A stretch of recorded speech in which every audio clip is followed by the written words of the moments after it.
مسلمان کے جنازے میں شرکت کا ثواب۔ صحیح بخاری حدیث نمبر 47۔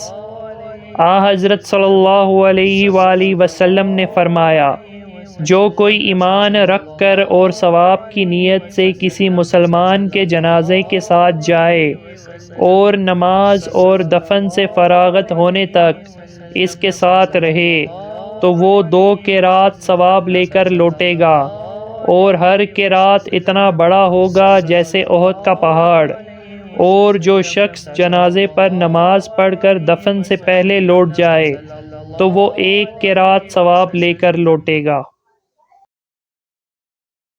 صلی اللہ علیہ وسلم، صلی اللہ علیہ وسلم، صلی اللہ علیہ وسلم، صلی اللہ علیہ وسلم، صلی اللہ علیہ وسلم، صلی اللہ علیہ وسلم۔